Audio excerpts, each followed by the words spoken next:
crafters and paper artisans. It's Chandra with Stockton Stuff.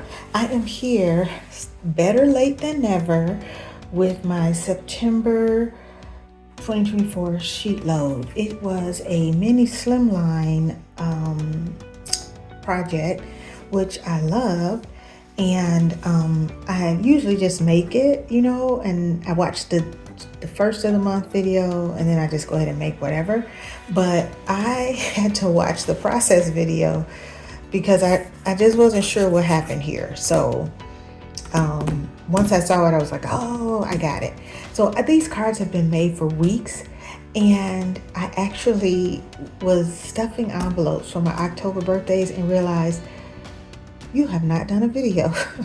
So I want you to know that I did actually make, I probably made, this year did 12, and I think I made 24 cards, but I've already mailed some, I've already stuffed some mailed some for September, stuffed some for October, and this is all I have left. So I'm gonna show you what I used. So I have 3 and 3. I did 2 different sets. So maybe I made 6 of each. No, I made more than that. So anyway, so first I used this, one set, it wasn't necessarily first, but I used this Recollections from 2021 Sunset Fields. And I think I bought this because I love that the purple was in here with the sunflowers, and there was a little bit of time where I just was really loving sunflowers.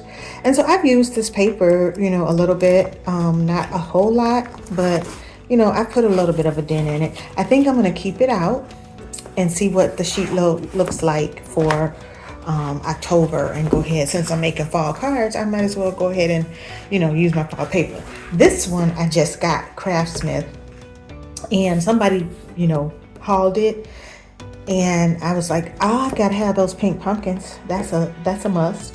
So I ran out and got it. I got it for $4.99, and I noticed that it is still $4.99.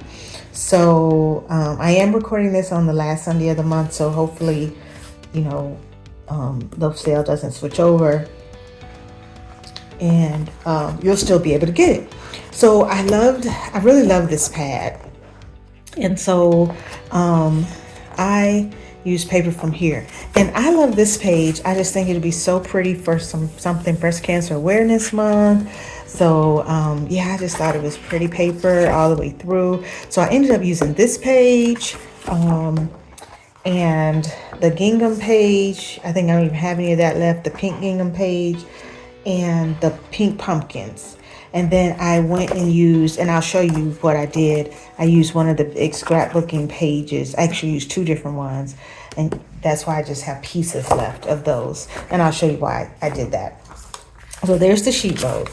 So I'll start with my 2021. So I used the small sunflowers.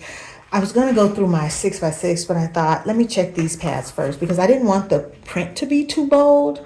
So I used the smallest sunflowers in the stack.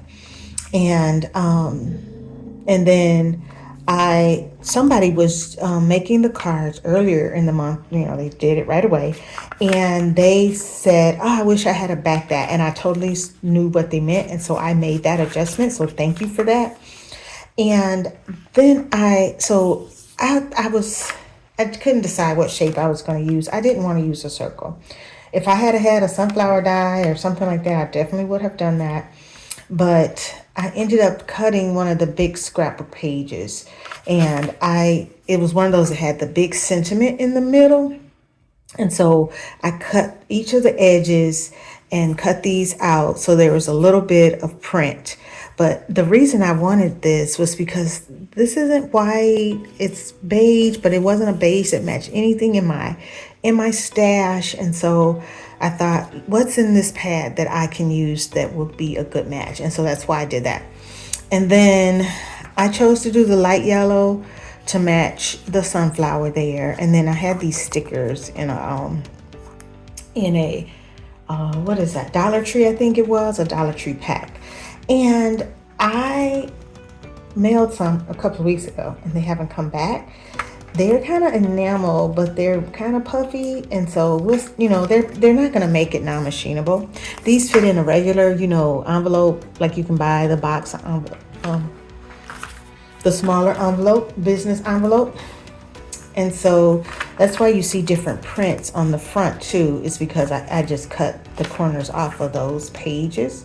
And I don't know if I even have, I think I used them both. So I don't even know if I can show you which page it was. But anyway, oh, it was this page.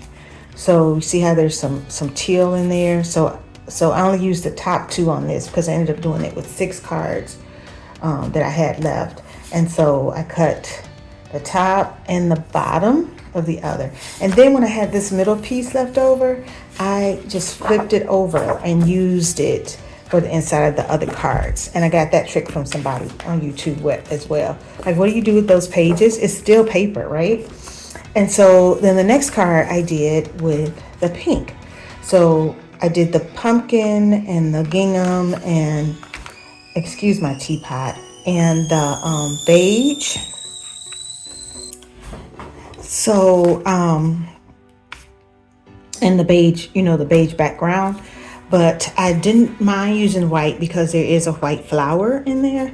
And I just pulled this pumpkin out of a, oh, it wasn't Lawn Fawn. It was another stamp set. I can't think of it. I should have brought it to the table.